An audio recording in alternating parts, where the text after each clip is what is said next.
Bandung itu ada nama sungai, namanya Cikapundung.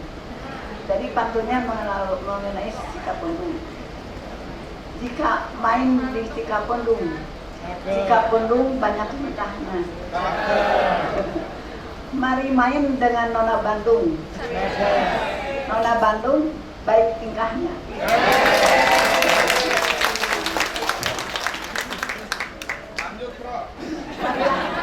Saat ini kita akan kita membahas, harus membahas karena ini harus dibahas tentang current recombination in specific immunotherapy and long term outcomes. Pada saat ini patogenesis secara itu makin berkembang dengan terus, sehingga dengan berkembangnya patogenesis itu kita pada saat ini dapat menentukan kapan pemberian obat, kapan lamanya pengobatan, dan bagaimana cara pengobatan. Pada saat ini ada satu konsensus pada tahun 2023 yang disebut International Consensus of Allergy of Pharmacotherapy in Adipitis and Rhinitis. Dibuat suatu konsensus bahwa pengobatan di alergi itu adalah avoidance, menghindari alergen, kemudian farmakoterapi, dan alergen imunoterapi. Alergen imunoterapi adalah satu-satunya pengobatan di mana tubuh kita itu dapat menahan, dapat toleransi terhadap alergen-alergen yang ada. Baru-baru ini WIS ya. WIS itu adalah suatu pakar yang membuat konsensus ini menjelaskan bahwa internal konsensus itu yang penting itu ada dibagi-bagi menjadi strongly recommended yang paling betul-betul harus pertama direkomendasikan, yaitu yang tadi disebutkan oleh Dr. Rina, yaitu nasal saline. Kita harus selalu mencuci hidung, jangan lupa. Kalau belum tersedia obat apa-apa, nomor satu harus cuci hidung. Kemudian antihistamin. Antihistaminnya yang mana? Tentu saja yang non sedatif. Semua sudah tahu antihistamin itu ada non sedatif dan ada yang long sedatif. Ada yang non sedatif, ada yang sedatif. Yang non sedatif yang ini sebagai ilustrasi aja adalah fexofenadin, kemudian cetirizine, loratadin. Nah, tapi dari semua antihistamin itu kita harus pilih yang non sedatif itu mana? Yang paling tidak mengantuk. Fexofenadin itu sudah pada tahu ya. Fexofenadin adalah paling tidak mengantuk. Maka barangkali zaman dulu itu fexofenadin itu zaman tadi launching diilustrasikan bahwa pilot-pilot pesawat terbang pun memakai fexofenadin ya, yang alergi supaya tidak mengantuk. Kemudian strongly recommended itu adalah imunoterapi.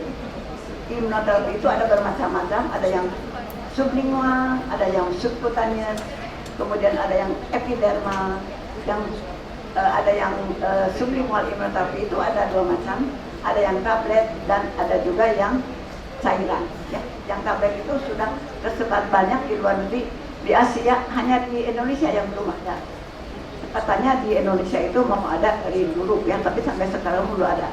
Jadi kalau yang sublingual itu bisa satu-satu di setiap hari dilakukan, diberikan sublingual.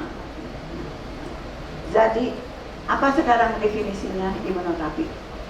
Imunoterapi adalah suatu prosedur yang membuat badan kita itu toleran, dapat toleran terhadap spesifik alergen dengan memasukkan alergen, menyuntikkan alergen sedikit demi sedikit yang sering, sedikit. Bagaimana sejarahnya? Ya. Alergi itu ditemukan pertama-tama oleh John Boxer di London. John Boxer itu sedang piknik katanya dengan teman-temannya, murid-muridnya. Tapi tiba-tiba ada muridnya yang pingsan, high fever. Oh, ternyata dia itu alergi ya. Kemudian pada tahun 1911, bayangkan ya, sudah lama sekali, di London dan John Freeman itu sudah melakukan imunoterapi. Itu sudah 1911 11, sedangkan di kita sampai sekarang pun obat itu susah sekali membelinya. Bahkan ya sebagai informasi, alergen ekstrak yang alka abelo itu sudah ditutup untuk Asia, ditutup baru-baru ini. Makanya tadinya kita mau membelikan untuk demo ini alergen ekstrak dari alka abelo, tapi tiba-tiba ditutup. Ya, jadi kita cari dengan alergen lain yang sudah distandarisasi. Nanti apa akan saya jelaskan apa artinya distandarisasi dan tidak. Kemudian Hansel itu seorang ahli THT ya, dia menyuntikkan alergen ekstrak untuk imunoterapi pertama kali ya, dan membuat bagaimana cara dosisnya, disusul oleh Herbert Rinkel. Herbert Rinkel itu membuat satu larutan terus yang mana di sini supaya imunoterapi makin sedikit. Sekarang itu nanti kalau sudah memperdalam imunoterapi mungkin ada workshop di Padang, tahu itu Rinkel, titrasi dari Rinkel. Jadi tidak semudah itu imunoterapi, harus dititrasi, dilarutkan bagaimana caranya ya. Dan menurut Rinkel itu titrasi pelarutan alergen dan zat-zat itu harus 1:5 yang disebut 5-fold dilution. Jadi para ahli THC supaya imun lebih cepat mempergunakan 5-fold dilution. Selanjutnya, pada saat ini ada yang disebut precious medicine, yaitu suatu cara bagaimana kita mengobati seseorang itu, yaitu berdasarkan genetik. Ya. Tadi oleh Dr. Aris sudah disebutkan bahwa genetik itu penting sekali. Maka dalam imunoterapi pun kita harus anamnesis ada genetik atau tidak. Kemudian biomarker dan phenotype. Biomarker itu kita harus tahu di sini. Jadi alergen imunoterapi itu sangat cocok untuk precious medicine. Ya. Kita harus mengetahui bagaimana pathogenesis alergi itu. Ya. Harus tahu identification of the molecular mechanism, kemudian harus tahu juga mana yang sitokin yang sangat berperan itu. Dan dengan ini maka kita bisa membuat yang disebutnya blocking mechanism.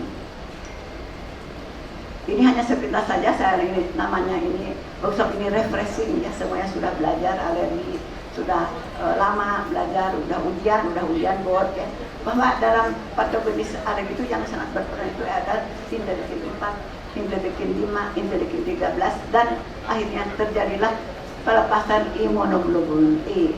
Jadi kita harus memblok imunoglobulin ini. Ya, jadi pada imunoterapi kita harus memblok imunoglobulin E, memblok interleukin 4 dan interleukin 5. Dan kalau disuntikan imunoterapi itu, maka yang paling berperan itu adalah T regulator. Ya, jadi bagaimana mekanisme imunoterapi itu, yaitu mensupres T helper 1, mensupres T helper 2. Ya, bahwa dalam alergi itu adalah banyak sekali sel-sel radang, sel-sel eosinofil, basofil, dan mast cell. Jadi dengan imunoterapi itu akan mensupres eosinofil, basofil, dan mast cell, dan mediator yang dilepaskannya. Kemudian mensupres juga imunoglobulin E. Dengan imunoglobulin E itu disupres, maka terbentuklah yang disebutnya imunoglobulin G4 ya, IgG4. Kemudian sel death rate pun akan menurun. Nah, kita kalau imunoterapi itu, kalau kita memberi suatu alergen, kita harus baca ya, yang disebut standardized allergen extract. Jadi bukan alergen standar ya, bukan standardized allergen extract. Jadi alergen yang sudah distandarkan dengan FDA. Distandarkan itu kekuatannya 70 sampai 140%. Kita harus lihat ya, dan lihat di botol itu ada tulisan bioequivalent allergy unit atau ada weight per volume. Kita harus baca. Jadi jangan asal beli ya. Jadi standar allergen extract itu di Amerika yang sudah banyak itu yaitu terhadap house dust mite dan juga terhadap cat. Karena house dust mite itu paling banyak ditemukan. Selain di Amerika itu pollen, ternyata di penelitian di dunia itu banyak alergi terhadap selain pollen ya, house dust mite. Di sini dilihat kita di botol, lihat ya, harus betul-betul melihat kalau mau beli standardized mite. Jadi standardized ya, mite ditulis D titik varineer atau dermatoblastis petrodisinus. Baca betul-betul, saya membeli karena mahal harganya, satu file itu $300, 3 juta ya, 3 juta. Pokoknya kita jangan membuang-buang uang ya. Dan kita baca juga misalnya DERPI disebutnya. Kita harus juga tahu ya, selain standardized effect, harus tahu cross reactivity. Apa itu cross reactivity? Ini penting sekali untuk kalau kita mau melakukan skin prick test ya, bahwa misalnya DERP yang tadi, dermatoblastis petrodisinus, DERF itu ada suatu cross reactivity ya, alergennya, epitop-epitopnya, protein foodnya sama. Jadi misalnya begini ya, ada seorang dokter anak mengonsulkan kepada kita, nanti akan didemokan oleh dokter nanti bahwa tes alergi itu pada pola. Bayangkan kalau anak umur 6 tahun atau 4 tahun kecil polanya, gimana kita harus melakukan tes alergi yang banyak sampai 8 macam. Jadi kita harus tahu cross reactivity. Kita jangan teskan sampai 8 macam dan jangan menolak. Kita harus lakukan tes. Ya, kita pilih mana epitopnya. Misalnya, jadi anamnesis bagaimana di rumah, apakah ada genetik atau tidak ya. Kita lakukan tes. Biasanya banyak dimasukkan oleh dokter anak pada anak-anak mereka yang tidak mau diberikan mau dioperasi ataupun sudah dioperasi tetapi alerginya tetap kambuh. Jadi kita melakukan harus tahu cross reactivity. Kita lakukan aja hanya dua tes dan analisis yang teliti, karena tadi sudah disebutkan bahwa patogenesis alergi itu berjalan sangat cepat. Jadi di beberapa negara dari bayi pun itu banyak yang dites alergi ya. Tidak mengenal umur, tadi kan sudah disebutkan oleh Dr. Arif, genetic risk factor. Jadi kalau yang ayahnya alergi, anaknya ibunya alergi, itu anaknya 60% kemungkinan alergi. Jadi mereka itu secara dini sudah ingin dilakukan testing dan mereka itu sudah pintar-pintar. Ini saya di McRae begini, alergi terhadap host asma. Tapi saya ingin lihat sendiri bagaimana hasil tes alergi yang bisa lihat mata dengan mata sendiri, bagaimana hasilnya positif atau negatif. Jadi kita tidak tolak, kita harus bagaimana cara pick and tipnya melakukan tes alergi itu. Juga tadi apa yang disebut standardized allergic effect. Mengapa sekarang di-standardize itu CAP atau lebih daripada DOM? Karena di Indonesia pun sekarang sudah booming sekali menyayangi kucing, melihara kucing ya. Nah, bagaimana kalau nanti datang misalnya satu keluarga ya, nanti pasti kalau sudah banyak sekali yang datang, ada beberapa lah, tidak banyak. Ini anak saya alergi, suami saya alergi, dan anaknya itu senang sekali melihat kucing. Kucing saya sudah 4. Bagaimana caranya supaya tidak melukai hati anaknya? Jadi kita harus tahu trick and tip of avoidance ya. Kita bisa melakukan tes, atau kita misalnya tidak melakukan tes, kita bisa melakukan dengan IgE-RAS. Kemudian tipsnya bagaimana? Avoidance. Kita pilih HEPA filter ya. Tahu kan HEPA filter untuk manusia beda dengan HEPA filter untuk pet. Kan tadi oleh Dr. Arif sudah menjelaskan hygiene hypothesis itu masih sangat masih kontroversi. Tapi kita ambil saja ya. Jadi kita beri HEPA filter untuk pet selain HEPA filter untuk manusia ya. Jadi kita double aja HEPA filternya. Nah, atau cari yang lain. Bagaimana kalau kucingnya diadopsikan aja sama yang suka? Ada juga yang begitu ya, itu terserah.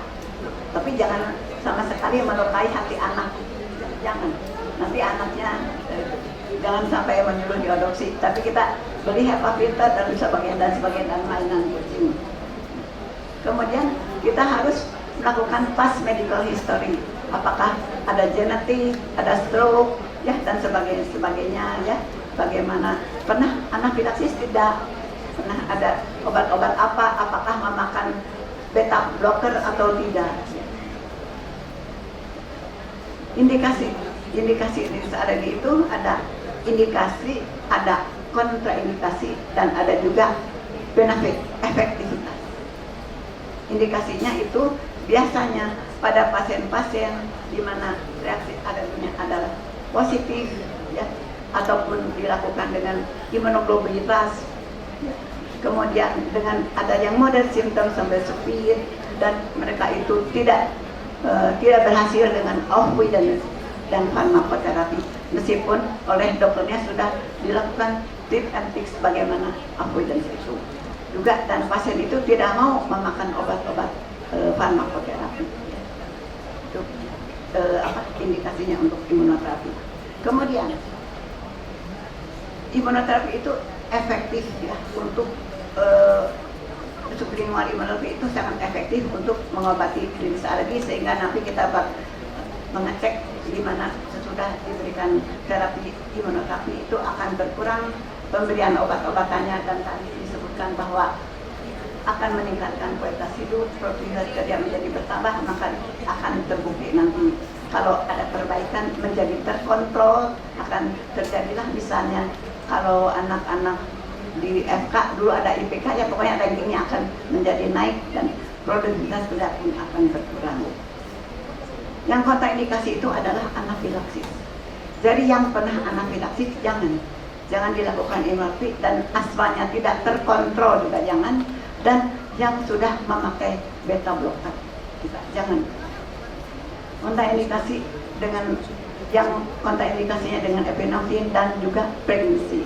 Dulu pregnancy itu boleh diberikan ya, asal kalau penderita itu sudah kita lakukan imunoterapi kemudian dia hamil, kita boleh berikan. Tapi dalam AITA sekarang tidak dianjurkan, kita tidak memberikan imunoterapi pada ibu hamil ya, pada patogen.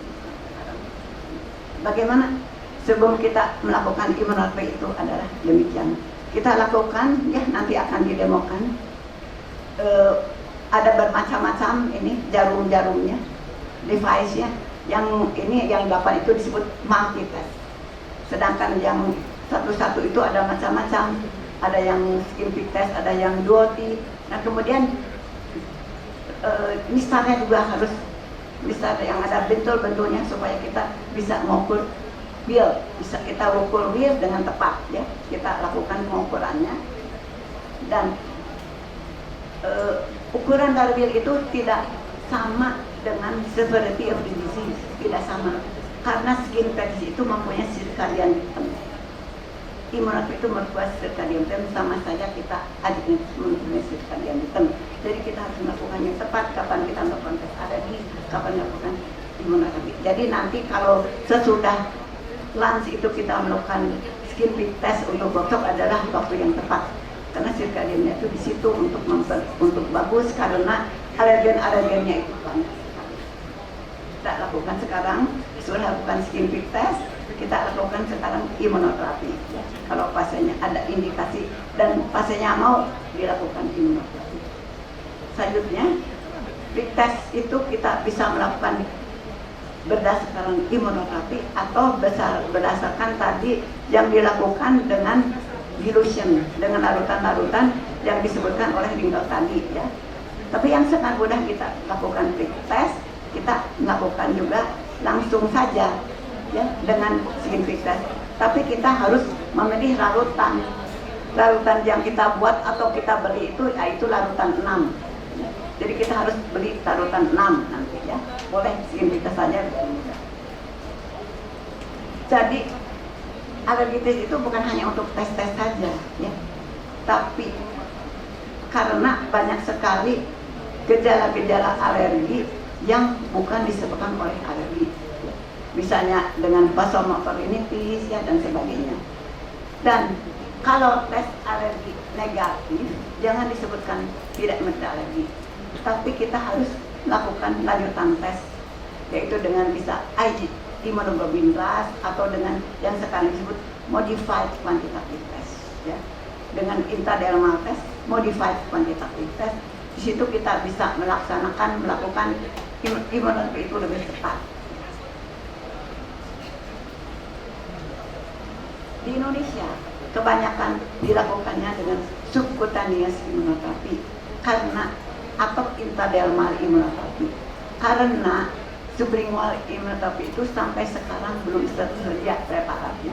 Ya mudah-mudahan aja dari di pameran itu bisa memberikan kepada kita sekarang sublingual immunoterapi. Jadi bagaimana ya? Jadi waktu kita melakukan imunoterapi harus betul-betul kapan akan dinaikkan dosis. Misalnya begitu disuntik suntikan pertama, kita harus melihat ya kan kita punya jarum, punya misal. Bagaimana willnya itu sampai berapa milimeter.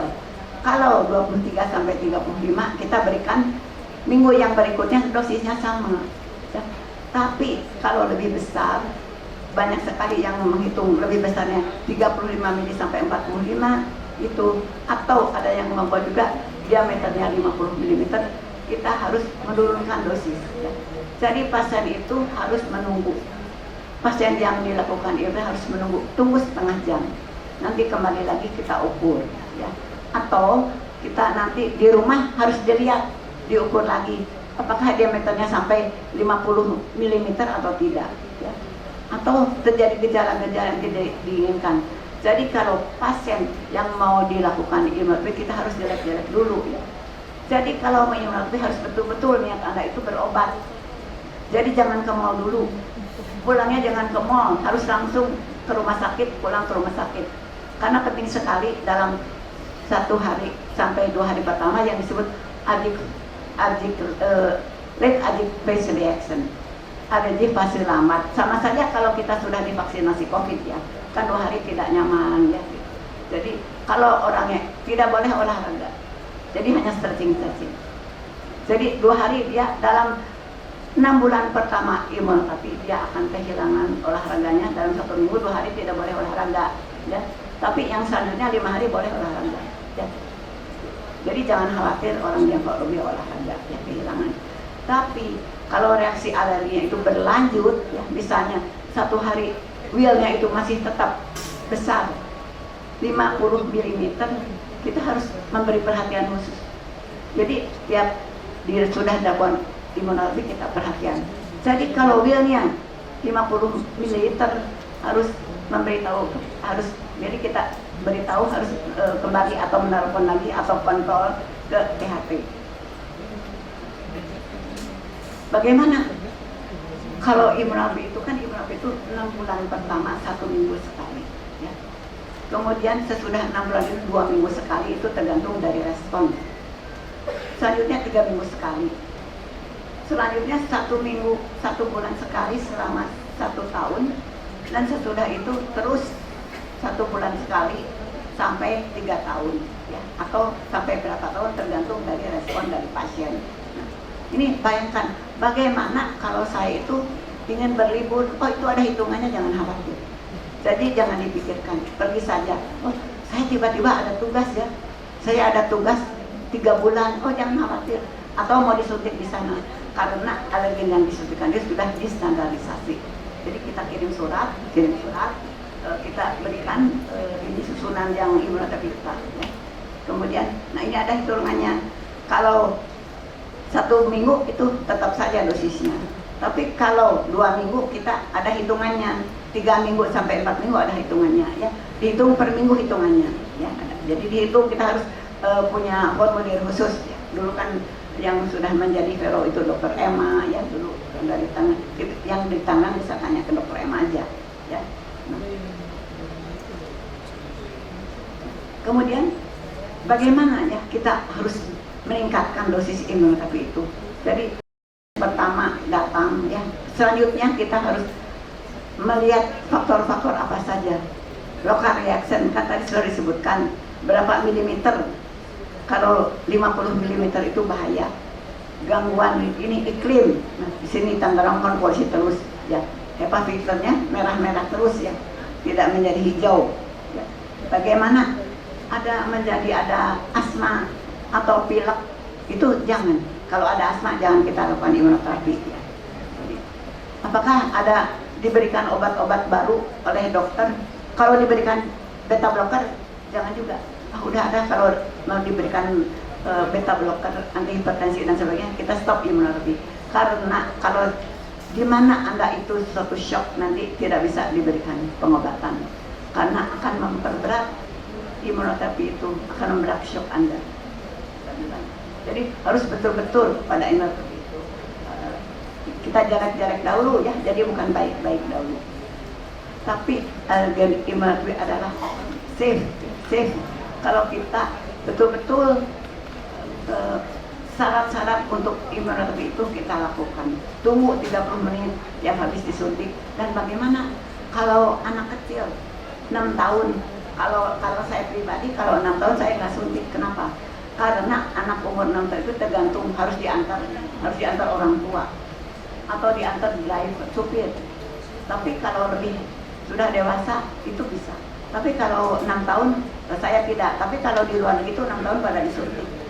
Ya, 6 tahun di luar negeri disuntik. Kalau saya tidak, kan nanti suka drop out ya, Tapi bisa dipikirkan juga kalau pada pasien-pasien di mana tadi ada dokter ini kan menjelaskan gangguan tidur, orang dengan OSE ya, sudah gangguan TA, tonsil dan adenoid, tapi masih tetap saja mendengkurnya tidak hilang. Itu kan yang komplain begitu ya. Jadi kita harus betul-betul mengobati alerginya dengan baik. Karena kalau ada alergi itu OSE-nya ada tetap. Dan nanti adenoidnya itu jadi lagi.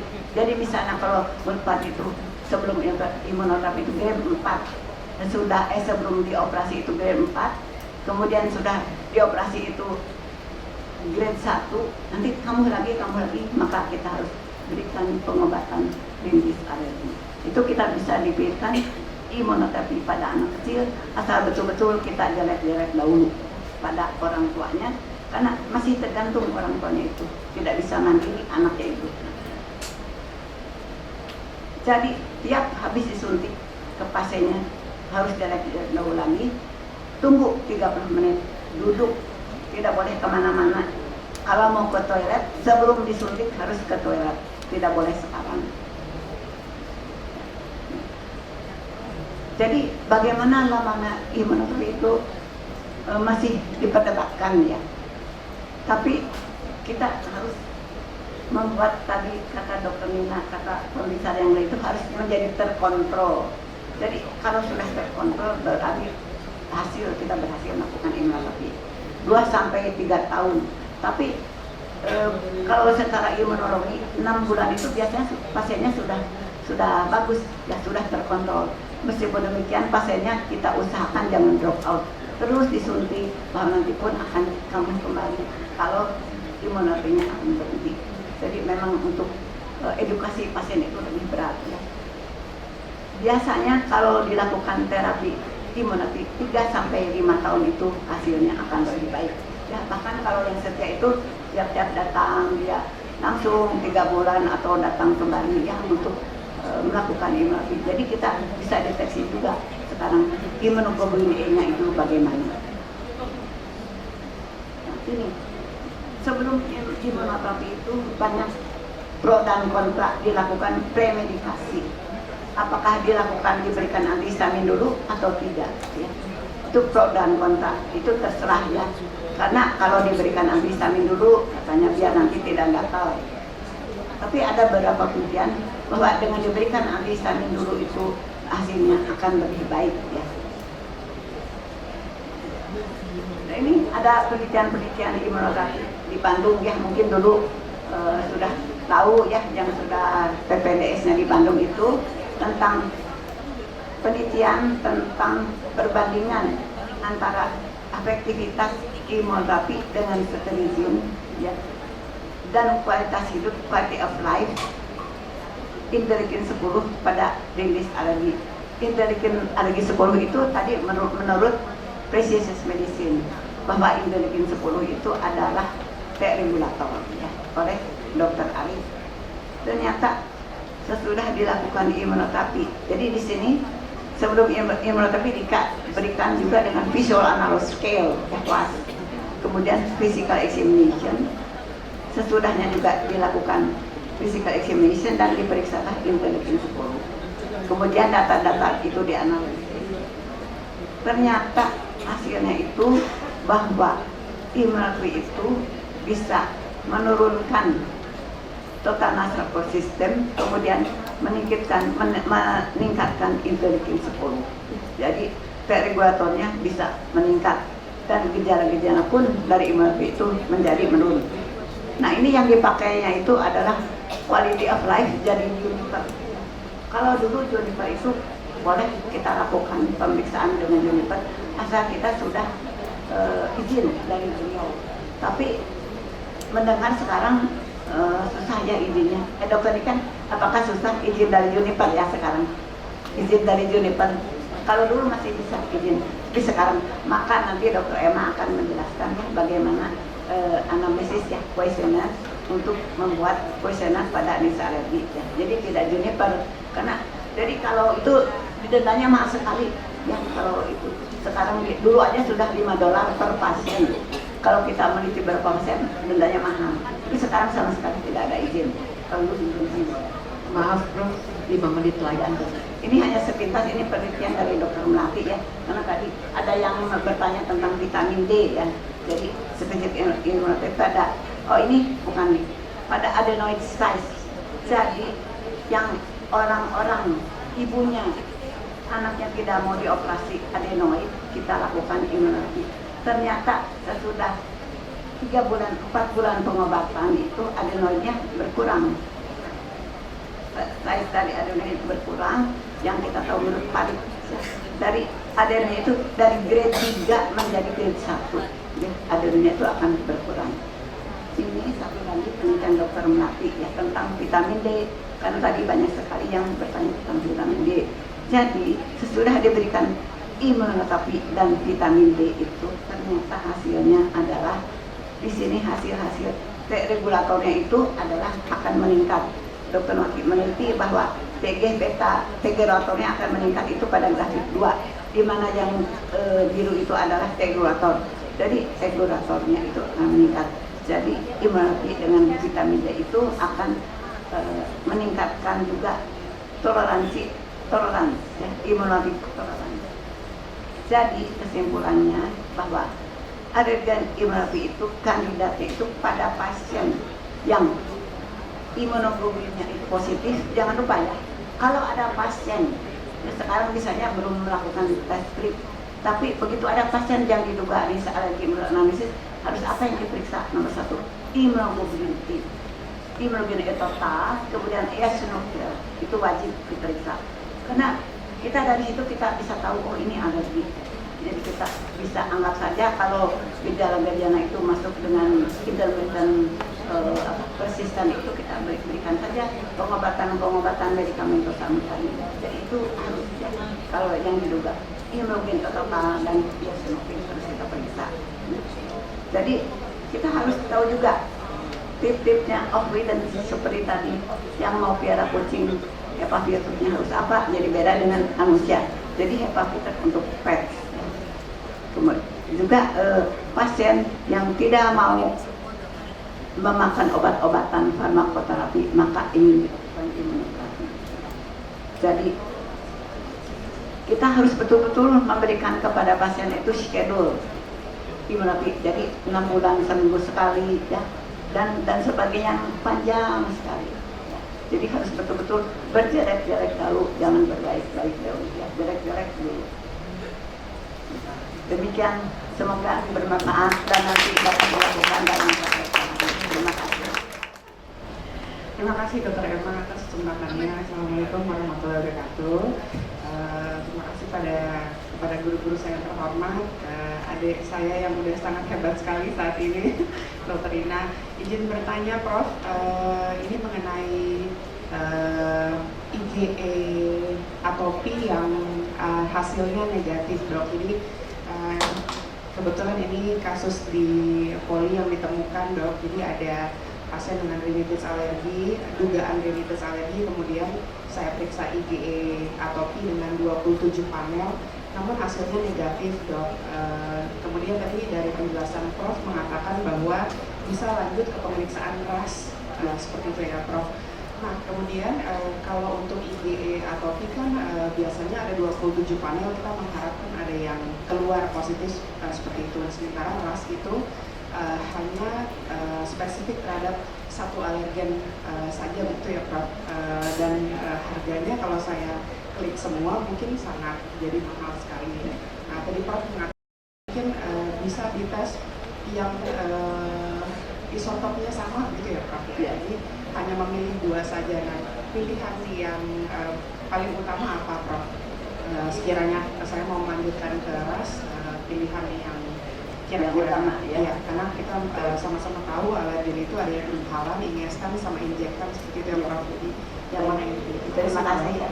Ini sangat berhubungan sekali dengan cross linking ya, dengan cross reactivity. Jadi kalau kita ini harganya kan mahal ya, 250.000 atau berapa? Kita misalnya anak kecil atau yang asma tidak bisa di stop untuk pemberian skin fit test. Jadi kita pilih misalnya kalau di Indonesia itu kebanyakannya haus dasman. Bisa haus dasman kita itu 250.000 ya. Kemudian DF. Kemudian juga yang sangat banyak itu frustase. Boleh coklat. Karena coklat itu banyak menimbulkan migrain ya pada anak kecil. Kita boleh aja pilih beberapa panjang dan tergantung kebersihan mereka. Kalau ada cat, ada kucing, pilih kucing. Kalau ada anjing, anjing. Tergantung jadi keadaan di rumah bagaimana. Kalau IG atau itu dengan microarray atau IGRS atau dengan microarray di tesnya. Kalau dengan microarray itu kalau untuk melakukan imunoterapi tidak dianjurkan. Jadi itu hanya untuk mengetahui aja kalau microarray. Kan jumlahnya ada 500 ya. Itu tidak dianjurkan untuk imunoterapi. Jadi pilihnya kalau di Indonesia juga diduga dulu ada penelitiannya, kami tahun 2001 Blomia topicalis. Itu kalau belum di Malaysia. Nah, kalau orang Malaysia dites Blomia topicalis. Nah, di Malaysia banyak. Jadi saya anjurkan untuk Ausdasmite, Crustacea, kakao 3, tidak sampai 1 juta. Jadi 1 juta aja. Ya. Terima kasih Prof. Ya. Dari dokternya. Mohon maaf, tambahan saja.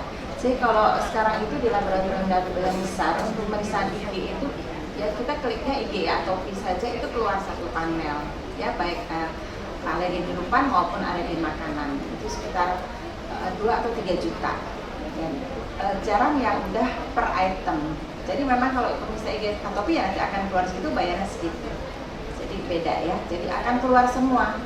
Jadi IG RAS atau ya memang pemeriksaan IG RAS, tapi kalau di labnya itu atau kita minta itu IgE itu atopi, IgE spesifik dalam perlu atopi itu akan keluar semua.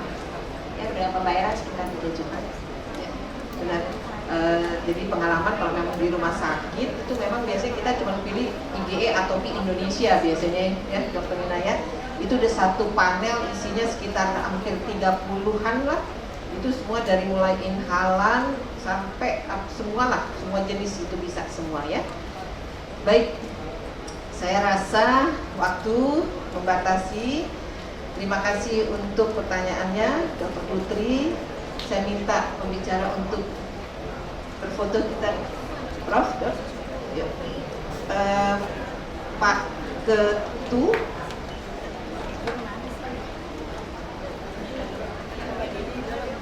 Pak Ketua Perhati Banten ini agak sulit dipegang ini, suruh duduk di kursi agak sulit ya.